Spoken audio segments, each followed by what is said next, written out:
Assalamualaikum warahmatullahi taala wabarakatuh. Halo guys, berjumpa lagi bersama saya Samil Tutor Official dalam Samil TV Sunnah.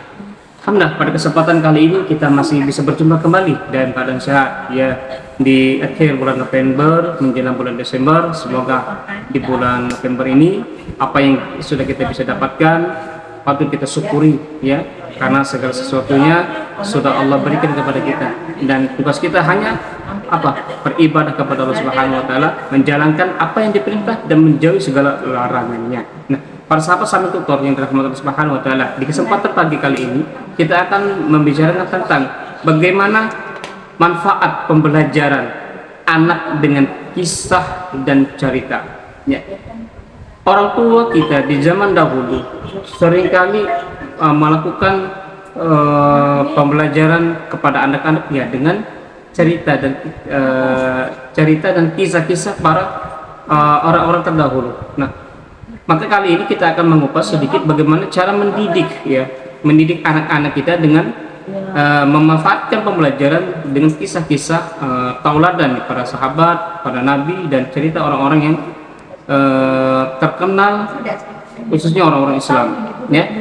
Pada pertemuan yang pertama ini akan kita sampaikan kisah cerita ketika dijadikannya sebagai metode pembelajaran ya. Mudah-mudahan cerita ini bisa kita berikan, teknik atau metode ini kita berikan kepada anak-anak kita ya. Didikan yang pertama adalah pertemuan sebelum kita melakukan suatu pembelajaran kepada anak-anak kita. Mari kita membaca dulu, menghafal satu karakter daripada sahabat yang nanti bisa kita aplikatifkan kepada anak-anak kita. Contoh kisahnya Nabi Nuh atau kisahnya para sahabat Abu Thalib atau yang lainnya. Kita baca atau kita ambil buku ya, dan ambil pembelajaran yang dia lakukan saat itu. Katakanlah dia sekolah belajarnya matematika, kemudian kita cari kisah dari orang terkenal di agama kita ini, orang-orang Islam yang menciptakan tentang rumusan matematika. Nah, kita kita gabungkan metode ini. Dia belajar, kita menceritakan tentang kehebatan orang-orang Islam. Mudah-mudahan dengan teknik-teknik seperti ini kita mampu memberikan wawasan yang besar kepada anak kita, agar dia tidak bosan atau jenuh dalam belajar. Nah, alangkah baiknya pada kesempatan ini kita meminta anak kita untuk bercerita, atau dia bercerita tentang apa yang dia ketahui dari yang dia pelajari ya. Sambil dia bercerita, dan kita juga sambil mengarahkan anak kita untuk menyelesaikan tugas-tugas pada saat itu ya. Nah, di dalam keseharian anak-anak pasti mengalami hal-hal yang ada di sekeliling dia. Ketika dia main dengan teman-temannya ya, maka dia akan menjumpai sesuatu kejadian-kejadian yang biasanya itu akan diceritakan kepada orang tuanya ya.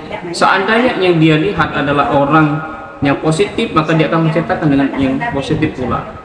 Apabila ia melihat orang yang negatif, orang yang berkelahi, orang yang tawuran, atau orang yang melakukan kekerasan, maka dia akan menceritakan kekerasan itu. Maka dengan cerita-cerita ini bisa kita ambil ya kesimpulan, pembelajaran metode ini bisa kita terapkan di dalam kehidupan kita. Nah, hal ini biasanya istri saya sering melakukan hal tersebut agar anak merasa nyaman ketika belajar tanpa ada tekanan. Nah, kalau saya pribadi sendiri, kalau menyuruh anak itu nggak pernah dengan metode cerita ya. Pokoknya kalau dia mau saya perintahkan menghafal, ya maka menghafal saja. Nah, ternyata metode ini kurang cocok. Mari kita kembangkan ya sama-sama ya, para sahabat Samil Tutor yang dirahmati Subhanahu wa taala, pembelajaran dengan teknik kisah dan cerita ya. Mudah-mudahan bisa kita terapkan di dalam kehidupan berumah tangga kita. Mudah-mudahan ya teman-teman, itu saja yang bisa Samil Tutor berikan ya. Terlalu banyak cerita sana sini ya, kering tenggorokan. Mau ngopi dulu atau mau ngeteh? Saya punya kopi susu ya. Oke, bismillahirrahmanirrahim. Segar. Oke, teman-teman, saya ucapkan terima kasih buat kalian yang sudah menonton video-video dari kami. Mudah-mudahan kalian sehat selalu dan selalu dalam lindungan Allah Subhanahu wa taala. Oke. Akhirnya wassalamualaikum warahmatullahi taala wabarakatuh.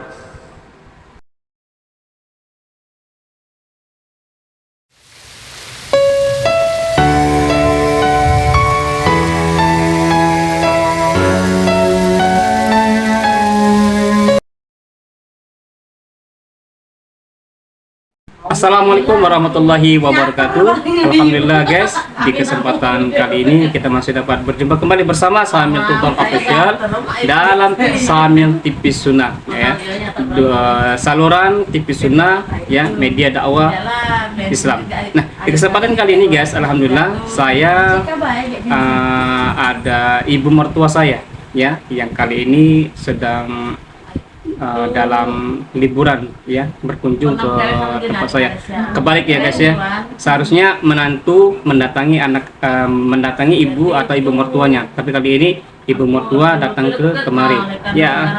Sepertinya memang salah, tapi keadaan dunia membuat itu salah ya. Nah, cuma pada kesempatan kali ini guys, kita akan berbicara tentang sesuatu yang dirasakan oleh banyak orang ya, bagaimana ketika dia melakukan rawatan bekam. Nah, di kesempatan kali ini kebetulan ya, saya akan mencoba segmen podcast ya, segmen yang dimana mereka akan menceritakan sedikit manfaat mulai dari bekam sampai manfaatnya. Nah, boleh saya perkenalkan dulu, nama ibu saya ini adalah Ibu Sumarni ya. Usianya berapa Bu? 60 tahun. Usia 60 tahun. Sejak bekam pada usia berapa Bu? Usia 55 tahun. Nah, usia 55 tahun guys, ibu mertua saya ini sudah melakukan rawatan bekam sejak usia 55 tahun. Artinya kalian hitung sendiri ya berapa tahun sampai saat ini Bu ya. Nah, mungkin ibu bisa menceritakan mulai dari awal bekam sampai saat ini apa yang dirasakan, manfaatnya. Mungkin buat teman-teman yang di sana pengen bekam takut dengan darah, pengen bekam takut dengan jarum Bu, pengen bekam katik duitnya Bu kadang-kadang. Apa yang bisa kita berikan kepada ibu-ibu yang berada di seluruh kota Indonesia ini Bu? Silakan Bu.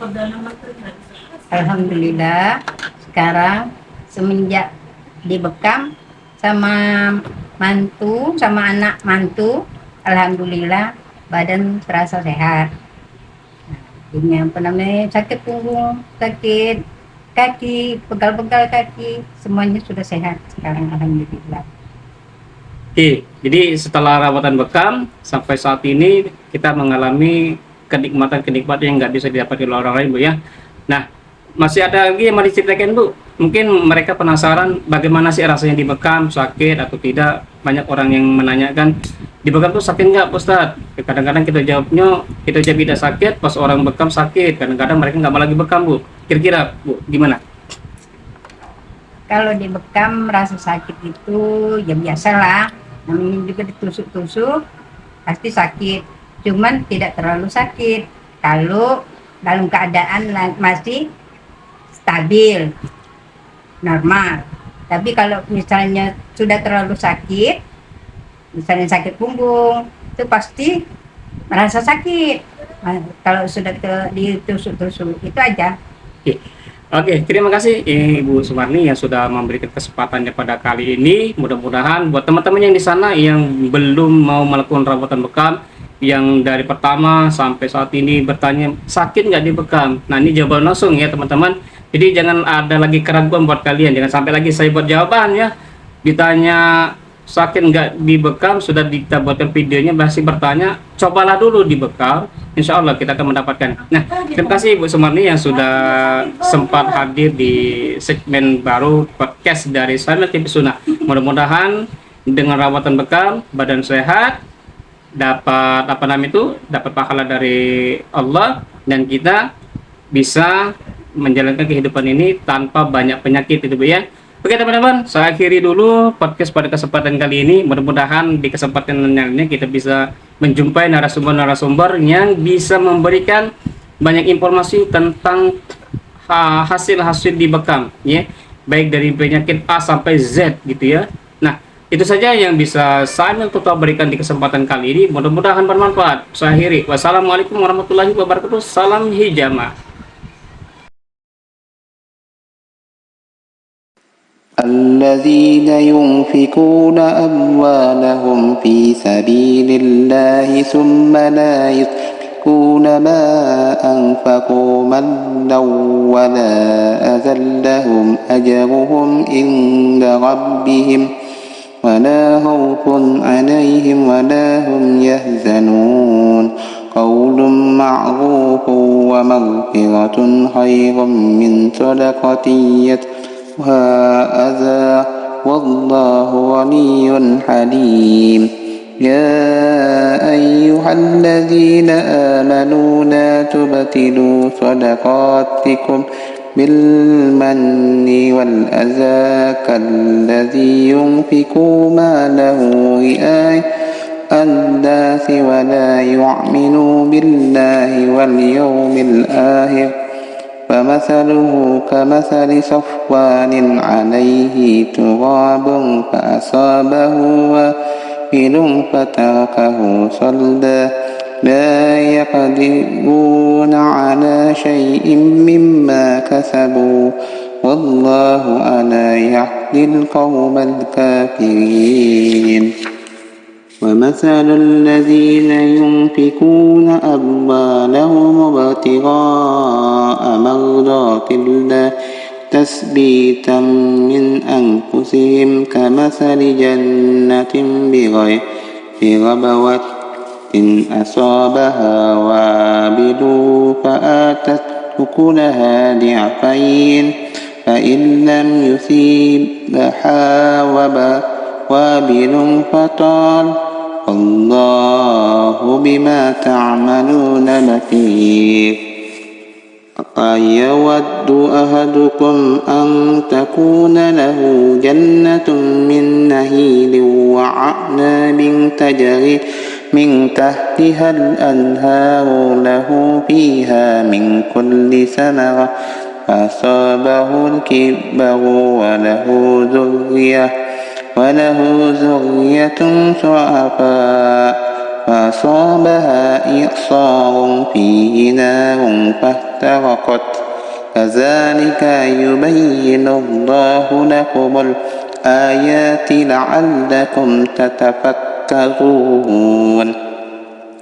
يا أيها الذين آمنوا أنفقوا من طيبات ما كسبتم ومما أخرجنا لكم من الأرض ولا تيمموا الخبيث منه تنفقون ولستم بآخذيه إلى أن تغمضوا فيه واعلموا أن الله غني حميد الشيطان يعدكم الفقر ويأمركم بالفحشاء والله يعدكم مغفرة منه وفضلا والله واسع عليم يعطي الحكمة من يشاء ومن يؤت الحكمة فقد أوتي خيرا كثيرا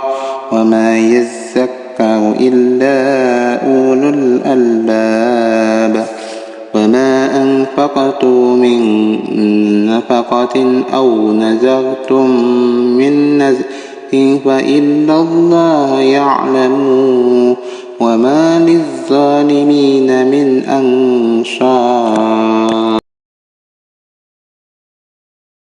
يعلمون ولما دخلوا على يوسف آوى إليه أخاه قال إني أنا أخوك فلا تبتئس بما كانوا يعملون فلما جهزهم.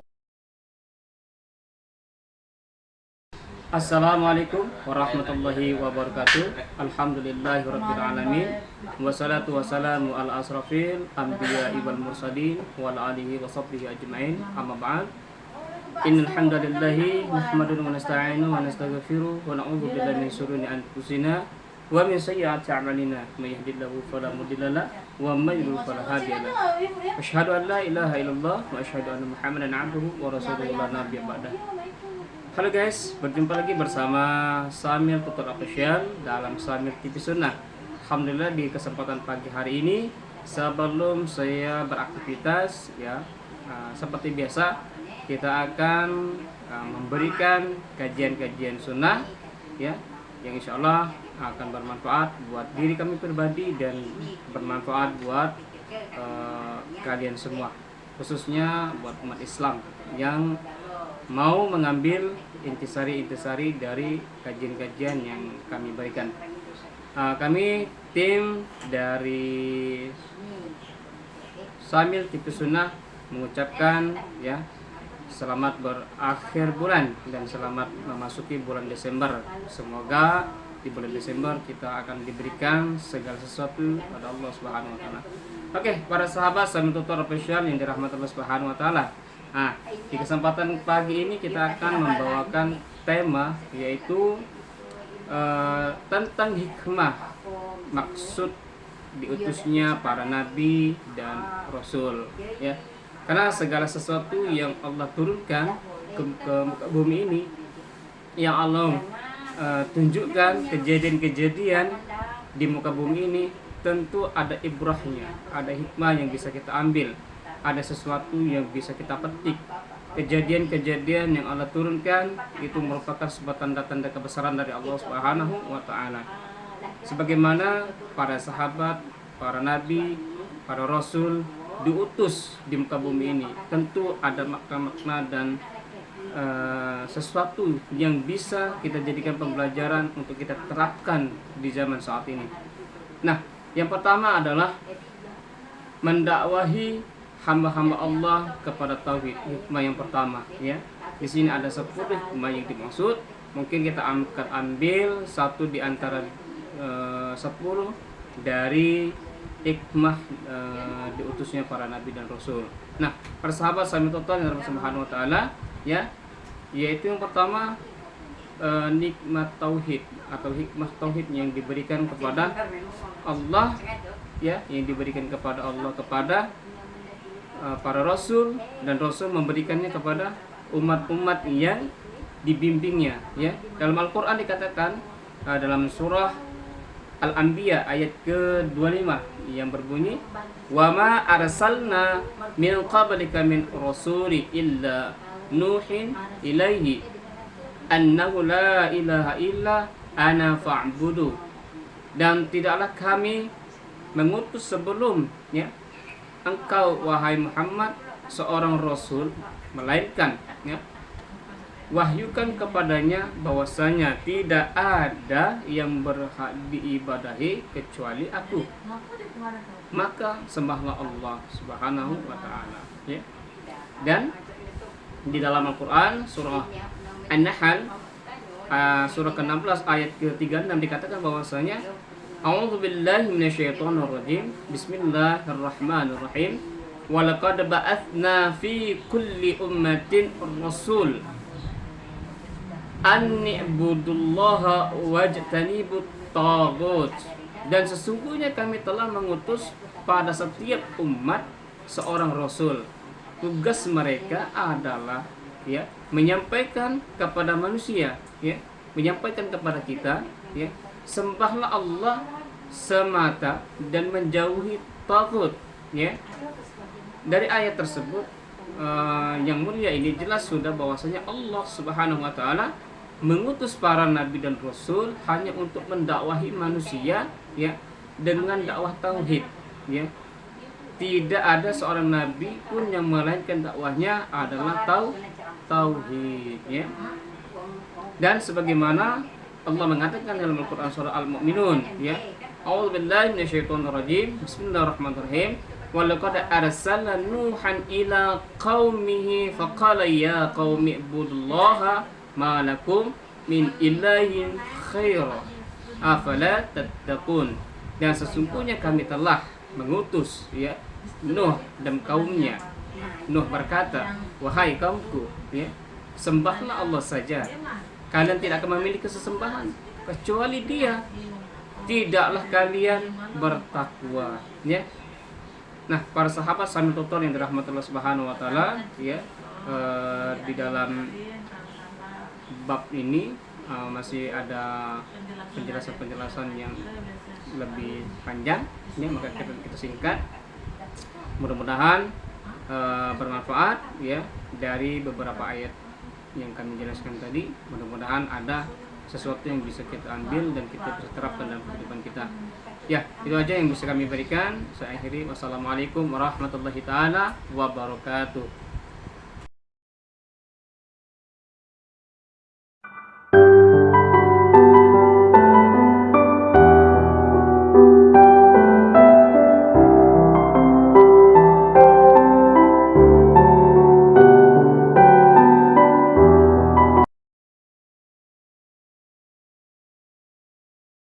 يعلمون ولما دخلوا على يوسف آوى إليه أخاه قال إني أنا أخوك فلا تبتئس بما كانوا